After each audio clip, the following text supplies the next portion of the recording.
Okay, so two things, guys, that we need to do today. And the first is kind of finish up productivity. And I think in this class we covered just about all of it, but the other class didn't. So we're going to review that last portion, which probably is good anyway. And then we're going to make the connection between cost curves and productivity. So remember in the last lecture I said, what if I invented a vitamin and that vitamin made my workers twice as productive? So per hour they can get twice as much done. We agree productivity goes up, right? Well, let's say I don't have to pay them anymore because their productivity is higher. And so if you can produce 20 an hour, whereas before you could only produce 10 an hour, but I'm still paying you the same wage, what's happened to my average cost? Has my average cost per unit gone up or down? Down, right? You're producing a double what you produced before, and I'm not paying you anymore. So there's clearly a connection between productivity and cost. Our productivity has a lot to do with what our costs are going to be. And when productivity rises, our costs go down. So we want to formulate that connection today. But we need to take a few minutes and finish up productivity, okay? Oops.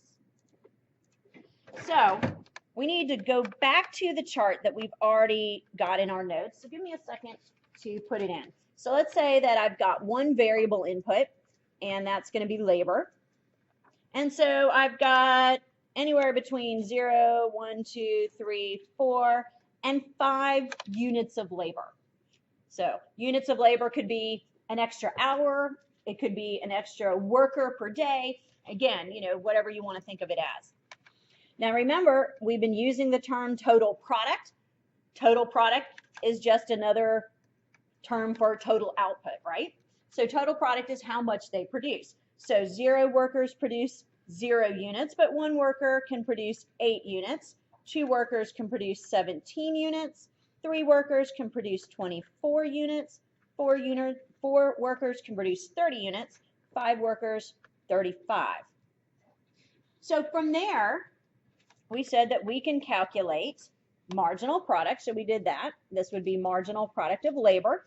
So remember, when we're not producing anything and when we have no workers, marginal product is undefined, right? So we need to remember marginal product. Let's review the equation. Marginal product of labor is going to be the change in quantity that comes from a change in labor. And we talked about how this is really just a marginal benefit, right? What's the benefit of having an extra unit of labor? It's the amount that they produce for me, right? So when we go from 0 to 1 units of labor, we see total product goes from 0 to 8. So the marginal product of the first worker was 8.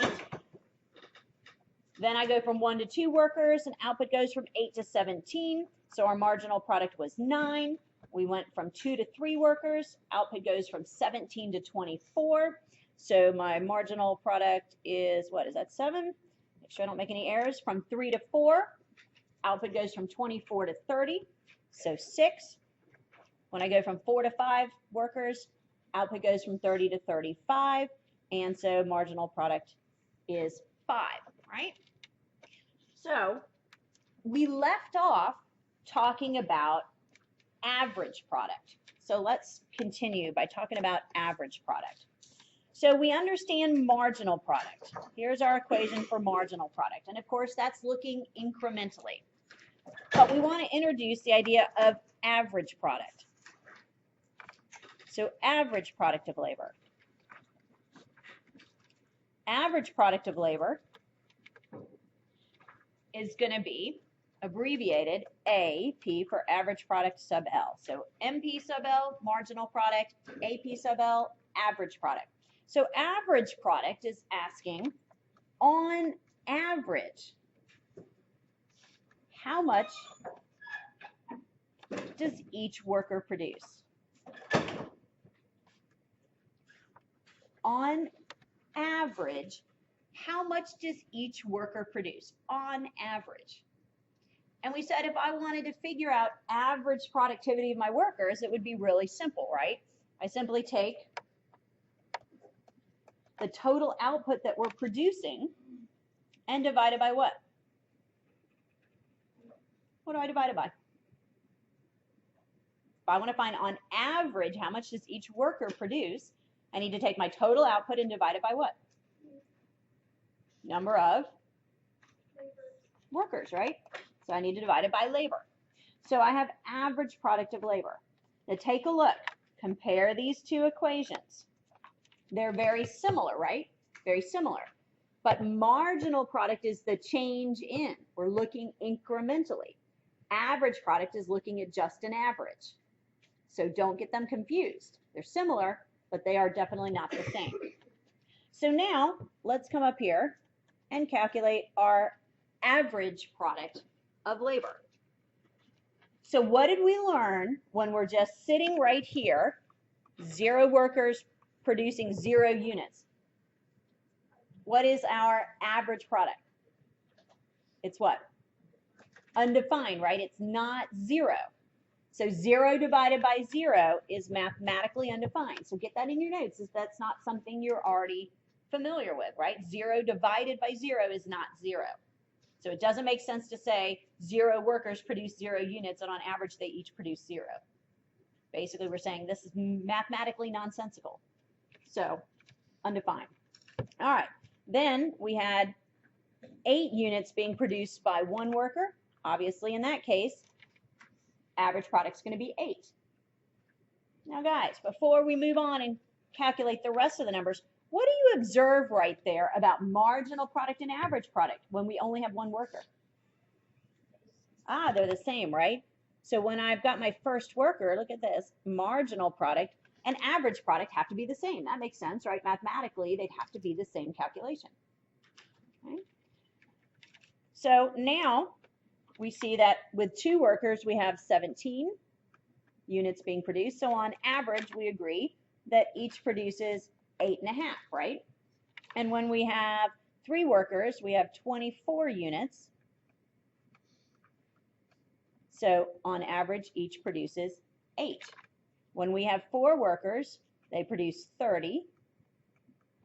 So 30 divided by 4 is going to be, what, 7.5. And then when I have 5 workers, we have 35 divided by 5, 7. All right? So marginal product and average product, easy calculations. All right? Any questions about that? Everyone feel comfortable with those calculations? Pretty easy stuff. Okay. So now let's take a look graphically.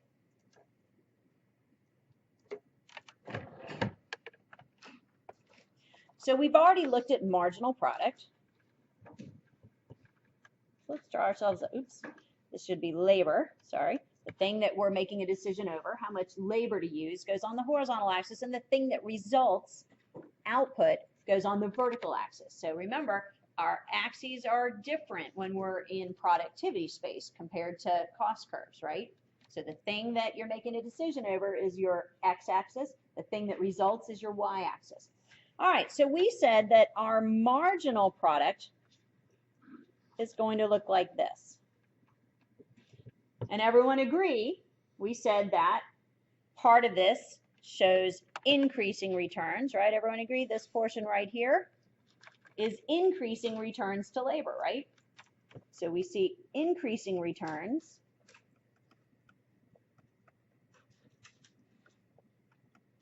in red, and increasing returns to labor is where marginal product of labor is going up. But then we see that we get to a turning point, and now marginal product is starting to fall. So we see decreasing returns, or you might see that called diminishing returns. So decreasing returns or diminishing returns to labor is in purple. And that's going to be where marginal product of labor starts to fall. Now, do we agree, guys? In both of those cases, both in the red area and in the purple area, as labor increases, what's happening to total output? Everyone agree it's increasing? Does everyone agree with that? That as labor increases, we see the total output's going up. Everyone agree with that statement? So both in the red region and in the purple region, as we add more and more workers, our output's going up. So how do I know that? I know that because in both of those areas, marginal product of labor is greater than 0, right? So as long as marginal product is greater than 0, remember what we learned, if it's greater than 0, then you're adding to output, right? So diminishing returns doesn't mean output's going down, right? Everyone agree with that?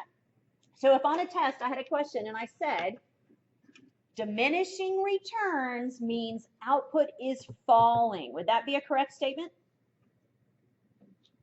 Diminishing returns, output is falling. Would that be correct? No, because total output is going up, right? Everyone agree with that? So I hire Bob and he makes 8 burgers. I hire Frank, he makes 6 burgers. Diminishing returns is set in. Everyone agree? But is 6 still positive? Is he still adding to output? Yeah, just less than the person before. So remember what I said. You need to understand the difference between diminishing returns and the idea of negative marginal product. All right? However, what did we talk about if we fall into this region right here? In the green region, what do we know about marginal product? It's actually what? Everybody, what is it in the green region? Yeah, it's literally negative, right? So in the green area, marginal product of labor is less than 0, right? If marginal product of labor is less than 0, then what's happening to output? What's happening to output, everyone? It's actually going which way? Down, right? So output is actually falling. So is it rational to hire somebody in this green area? Is it rational to hire somebody? No. Is it rational to hire somebody in the purple area? Yeah, because they're adding to output, just less and less and less. Unfortunately, diminishing returns can set in really early in your production process. So you don't just stop producing when diminishing return sets in. You don't stop hiring, but you would if it's negative marginal product. That would be completely irrational, right? Okay, so now we understand marginal product. Let's take a look at average product. So if I want to add average product to this graph here, remember we said that they start together, right? And do you agree? Take a look at the numbers. We have 8 to 9. I'm sorry, no, we have 8 to 8.5 to 8 to 7.5 to 7.0. So what's happening to the numbers? They're going up slightly, right? Going up 8 to 8.5 and then down to 8 and they're going down, right? So it's increasing and then decreasing. So we're going to get something that looks like that. It doesn't fall as quickly as average product. It's more smooth, but it's still U-shaped, right? So both marginal product and average product are U-shaped. Everyone agree with that statement? Both curves are U-shaped. Now remember, we have to be careful about how we draw it. We know that these curves are going to intersect at the maximum of average product. So it's just like the cost curve relationship. Marginal feeds into average and pulls the average up or down. Okay? So let's take a look. Everybody with me so far? Okay. So let's remind ourselves that there is a unique relationship. There's a unique relationship between anything average, so any variable that is average, and its corresponding marginal.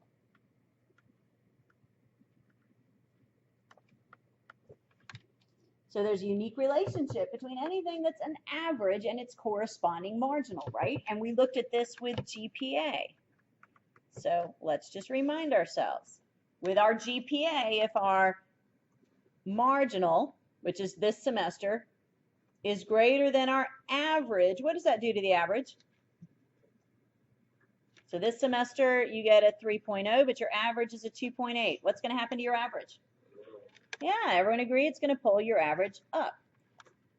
But if your marginal is less than your average, so you've got a 3.0 this semester, but your overall average is really a 3.2, then what does it do to your average? If your marginal is less than your average, what does it do? Pulls your average which way? Pulls your average which way, everyone? Yeah. So you already understand this, right? And remember, if your marginal is equal to your average, then what happens to your average, everyone? It stays the same. So if I have a 3.0 and my overall is 3.0, my average is simply maintained. It stays the same. All right. So let's apply that to our productivity curves.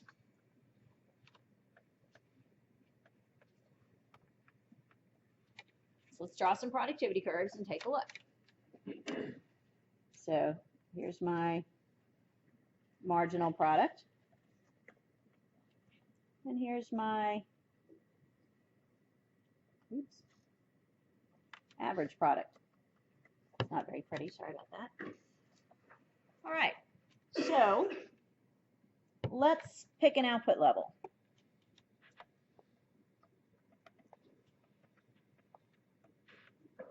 Q0.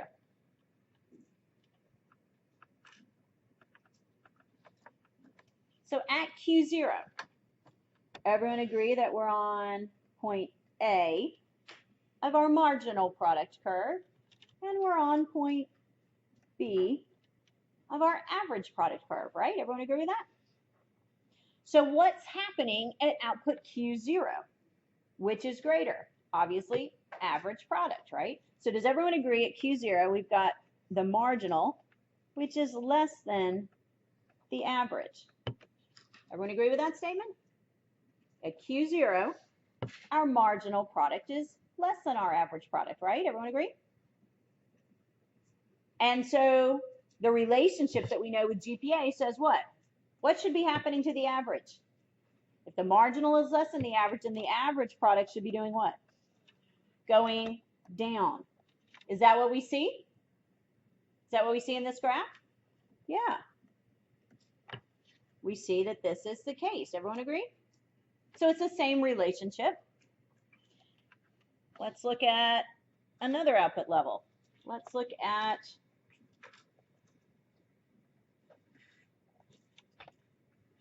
Q1. At Q1, we're at point C on our average cost curve, and we're on point D on our marginal cost curve. So at Q1, do you agree that the marginal product of labor is greater than the average product of labor? Everyone agree with that statement? So what do we know? When the marginal is greater than the average, it feeds into the average and does what to the average? It pulls it which way? Pulls it up. Good. Average product goes up. Are we seeing average product going up here? On the graph, are we seeing it go up? Yeah. So do you see that we have learned a relationship, marginal versus average, and it holds for cost curves and it holds for productivity, right? So it's going to hold for anything. It's not a coincidence that it works for both.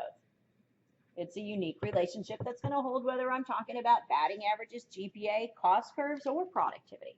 All right, so everybody with me? So you're going to see some questions like this, and it's not a trick. You just need to apply the same logic. Okay, so now let's connect these curves. All right, let's connect our cost curves and our productivity curves. Okay, so here's what I want you to do. We're going to draw ourselves another, oops, keep wanting to write quantity there, out of habit. So labor and quantity. Let's draw another graph. Marginal product.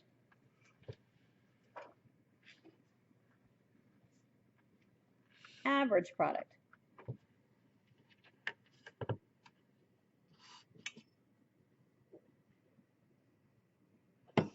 So we've drawn our productivity curves. Here's what I want you to do. So everyone draw this.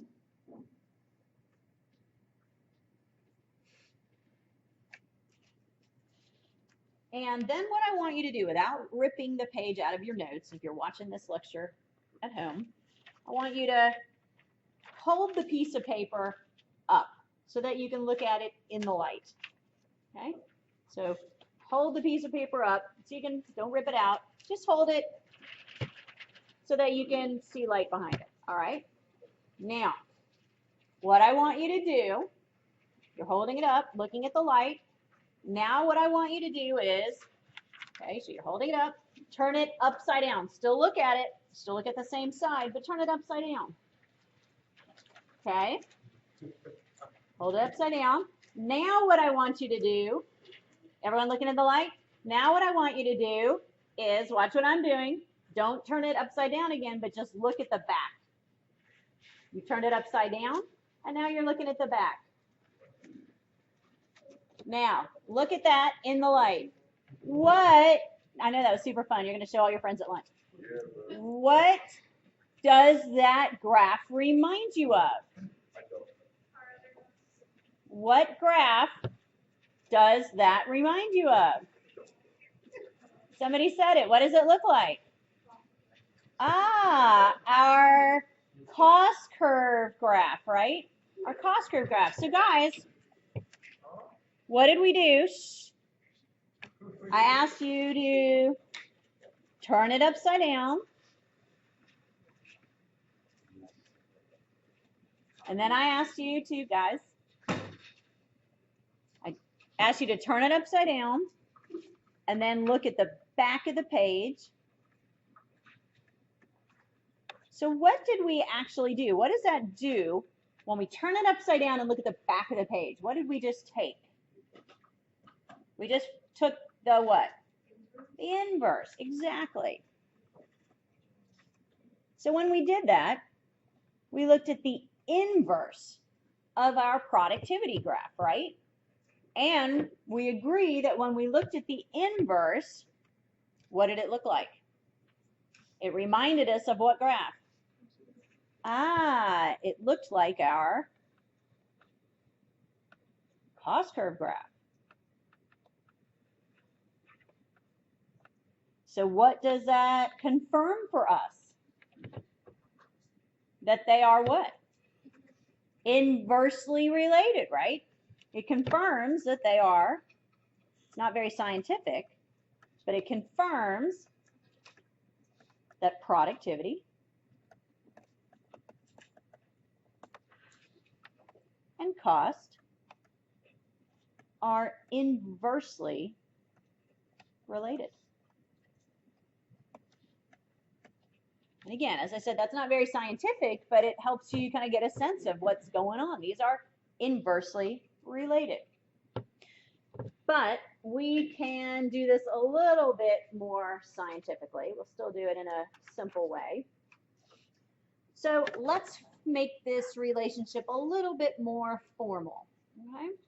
So we want to see this a little bit more formally. All right. So let's formalize this.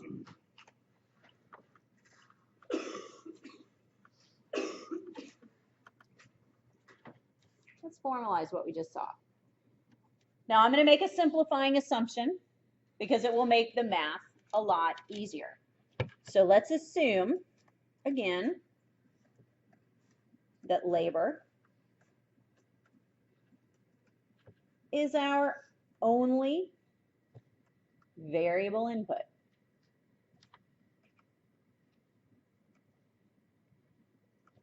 So my firm supplies labor.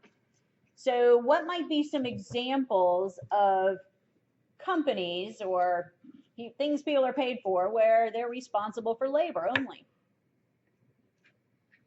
Maybe anyone ever worked in a retail job where you take inventory? Yeah. So could I be a firm that specializes in taking inventory? I come in at night, my staff does your inventory. All we really need to do is write stuff down. Could we be hired to assemble things? So I have a firm that specializes in assembly of things. So you import components and we simply get paid to assemble them. Or maybe my company packs boxes. So we're going to take your materials and we're going to do all the packing up of all your stuff. Or maybe parking.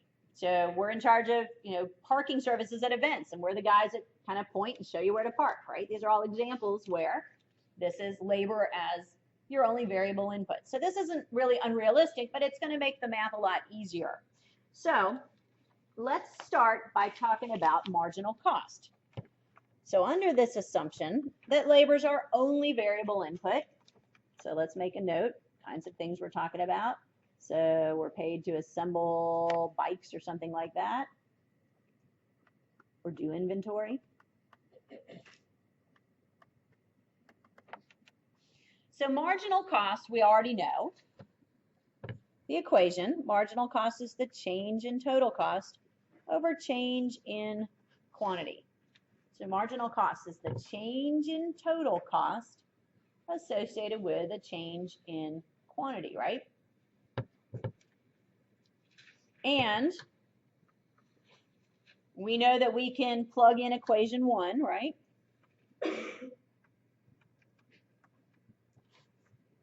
So I can change this to be change in fixed cost plus variable cost, right? Everyone remember that? Over change in Q. So I just plugged in equation 1 from our cost curves. All right. And now I can rewrite this. So I'm going to distribute through that change in sign, change in fixed cost plus change in variable cost over change in Q. And now I'm just going to write it slightly differently. Change in fixed cost over change in quantity plus change in variable cost over change in quantity. All right, so this is review. We've seen this before. Everybody with me? Now, what do you remember about what I can do here with this first expression? Change in fixed cost over change in Q. What do I know about fixed costs when Q changes? Yeah, they don't change, right? So I can get rid of this term. This is going to be 0. And again, let's make a note. It's going to be 0 because fixed costs don't change with output. When Q changes, fixed costs don't change. Fixed costs can change, but not because of Q, right? So now I have a simpler expression to work with. Marginal cost equals change in variable cost over change in Q. All right. So everyone remember that there's 2 ways to calculate marginal cost. Are they going to give me the same answer? Yeah, they're going to give me the same answer. And if they don't, you've made an error. So what this tells me again, let's just quickly review. What this tells me is that marginal costs are comprised of the variable costs, right? We use the example of a desk. I want to build another desk. My rent doesn't change, my insurance doesn't change, but I need more raw materials and maybe I need a couple workers to work a couple extra hours, right? All right. So the only confusing step in this right here is the next step. So we want to remember that only labor changes, right? So if we change output and I only have labor as the variable input, that's the only variable I have, then any change in variable cost must come from paying more workers.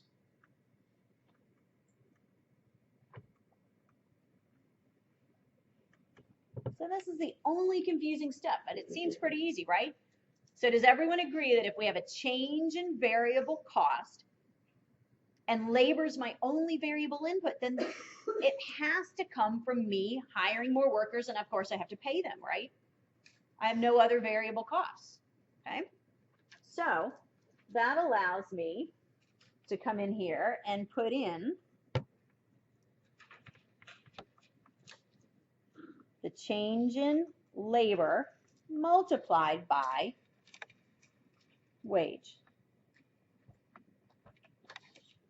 So that's where my change in variable cost is coming from, divided by change in Q. Okay? So that numerator is the only confusing part. All right, everyone following me to that step? Because I don't want to lose anyone. Okay, so now we can reorganize this a little bit.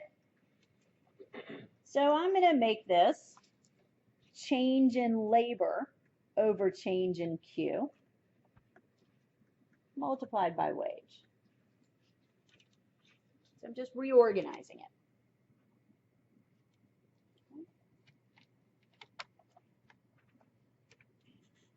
So this part here that's in the parentheses, what does that look like? Something that we covered last class period. So take a look, go back to your notes from last class period, and tell me change in L divided by change in Q. It's not an average. Ah, it looks like marginal product, right? But it's what? Upside down, right? Everyone agree with that? Looks like marginal product, but it's upside down. So it looks like marginal product, but is upside down. So if it looks like marginal product, but it's upside down, then it's the inverse of the marginal product, right? And the inverse of the marginal product is 1 over marginal product of labor, right? That's how you create the inverse. 1 divided by marginal product of labor. So now I can plug that in. We've got 1 over marginal product of labor multiplied by wage, which equals wage over marginal product of labor. Okay? So we've now just generated a way of calculating marginal cost. Everybody with me? Okay. So let's take it a step further. Everyone follow me to that point? Question? Okay. So let's look at this one more time. We're starting with this equation, change in variable cost over change in Q. The only thing that's confusing here is that we're assuming that labor is the only variable input. So I want to put together more bikes. I need more workers. That's the only thing I've got. So then, do you agree if my variable costs are changing, it must be because I'm using more labor? Because that's the only way. That's the only cost I have. And if I'm using more workers, that's where I got change in labor from. But I have to pay those workers, right? They don't work for free. So my real cost is changing by how many more workers did I hire and how much did I have to pay them? You with me up to that point? So that gave me then this term right here. I just rearranged it. Do you agree? Everyone look back at their marginal product of labor equation. Do you agree? In your notes, we've got marginal product of labor equals change in quantity over change in L. But here we have change in labor over change in quantity, right? So it's upside down. So I know it's the inverse. The inverse is simply 1 over marginal product of labor. So all I did was plug that in. And that gives me this equation right here. Okay. We are still calculating marginal cost. Okay? All right. So now let's take a look at that equation a little more closely. Okay? So we generated a new equation. And remember, we're under the assumption labor is our only variable input. So we have marginal cost equals wage, so hourly wage or whatever, divided by marginal product of labor. So that was the equation that we generated. Now, what happens if marginal product goes up? And marginal product's in the denominator. If marginal product goes up, what happens to the whole equation, the whole right-hand side of the equation? Right? If I have $10 an hour and it was 4, and now it's 10 divided by 8, what's happened to marginal cost? It's gone which way? Down, right? So if the denominator goes up, we know the fraction goes down, right? What if it's the other way?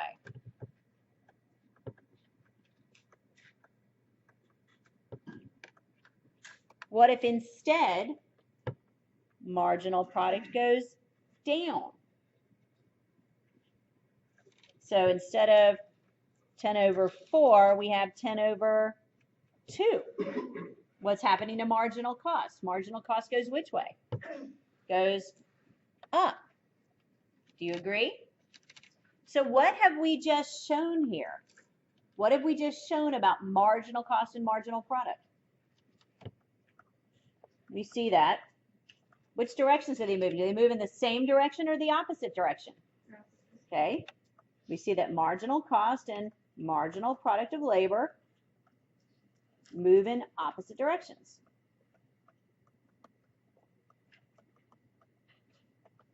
Everyone agree with that statement? They move in opposite directions. If things move in opposite directions, then what kind of relationship do they have? An inverse relationship, right?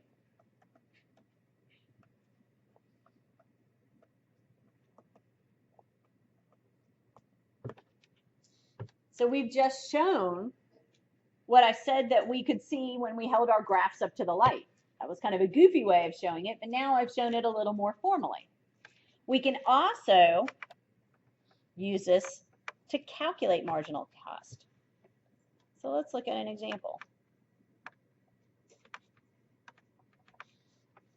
All right. So let's suppose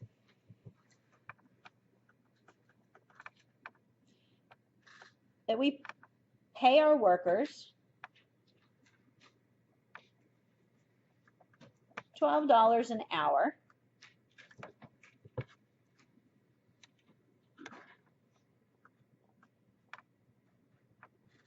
And when I hire the workers I need,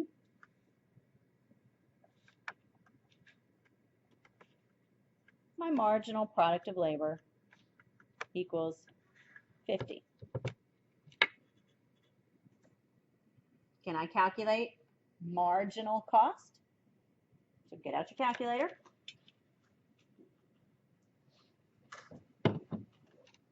And let's do it.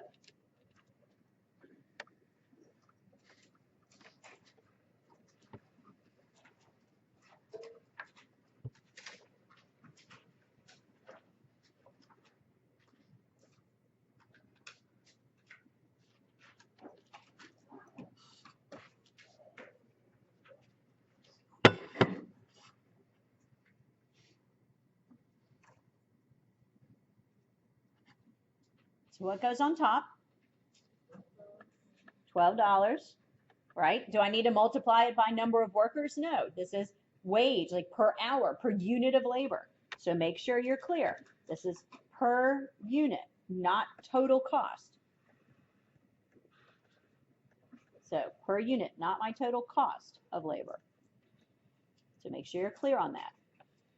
So $12 divided by a marginal product of 50. So I don't have a calculator with me. Somebody give me my marginal cost. What was it, Daniel? 0.24. So what's my marginal cost, guys? 24 cents, right? My marginal cost at this point in my production process is 24 cents. Now, what if I invent that vitamin that makes my workers a lot more productive? So marginal product is higher than before, but I don't have to pay them anymore. So wage isn't changing. How does that change my answer?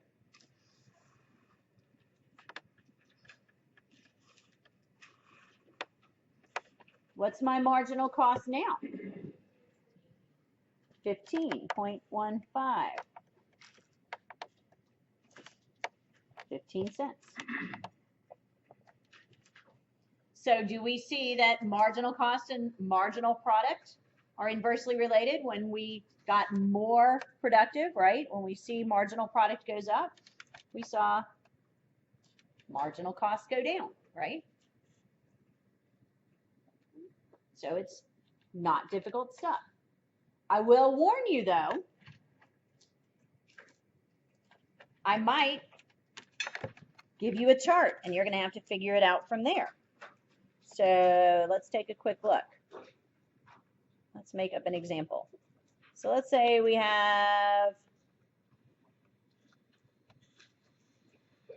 units of labor 0, 1, 2, 3, 4, 5, and my total product is 0, 12, 26, 36, 45, and 50. So if I give you something like this, I could ask you, I could say, suppose we are producing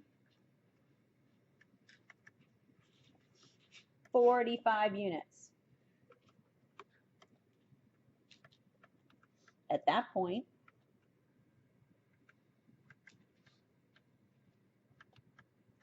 what is my marginal cost of production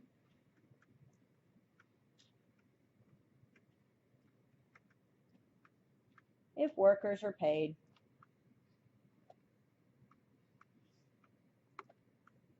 $20?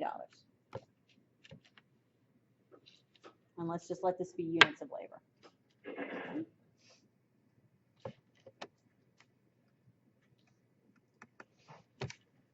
So per hour, per day, it doesn't matter as long as you're consistent. All right? So everyone do that problem.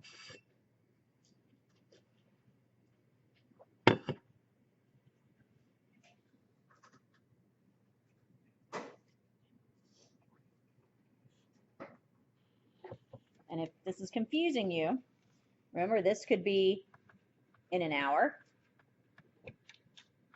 And this could be in an hour. Doesn't matter as long as the units are the same. It won't matter. Right? But if it's confusing you, you can change it to hour.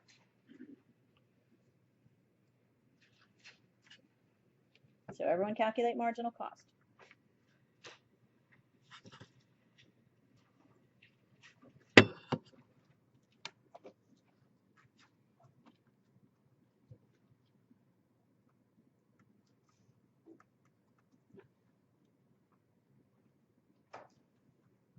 Everyone agree you have to find marginal product, right?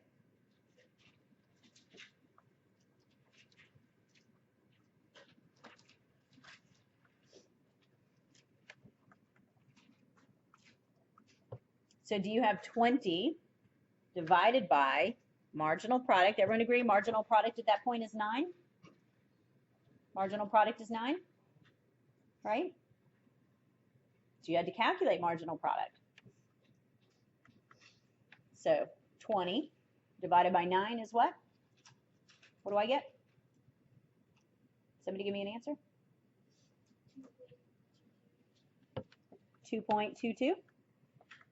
So my marginal cost is $2.22, $2.22. Not difficult, right? But there are a decent number of equations that you're going to have to really understand. All right. So the last thing we need to do in our last 3 minutes is look at the graphs side by side. Okay? We understand that there's an inverse relationship. We've shown it holding our paper up to the light. We've shown it with this equation. But now let's just show it graphically. So let's put two graphs side by side. And on this graph, we're going to put our productivity. So that means this is labor, and this is quantity. And on this graph, we're going to put cost, which means this is quantity, and this is dollars. So they don't have the same axes. You can't stack them on top. We're looking at different units of measure. So on our productivity graph, let's put our marginal product curve and our average product curve.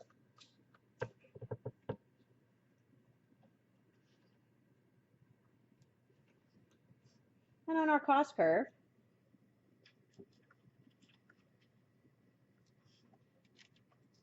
let's put in our marginal cost and our average cost.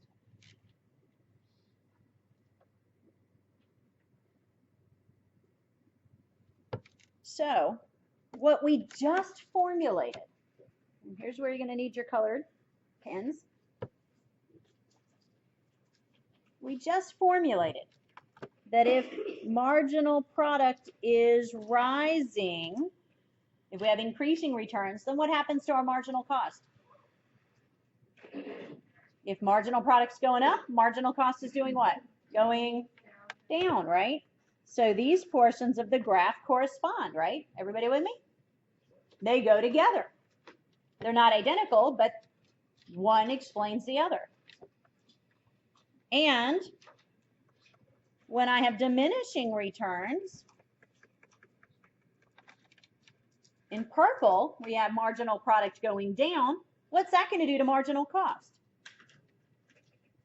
When marginal product is falling, we know our marginal costs are rising, right? So that's going to correspond with the purple portion of our marginal cost. So do we see the inverse relationship there? When productivity is going up, cost is falling. So marginal product goes up, marginal cost falls, and vice versa. And then it turns out we have the same kind of relationship when our average product is going up, our average cost is falling.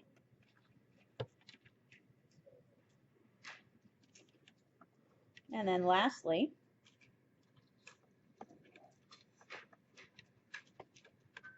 when our average product is falling,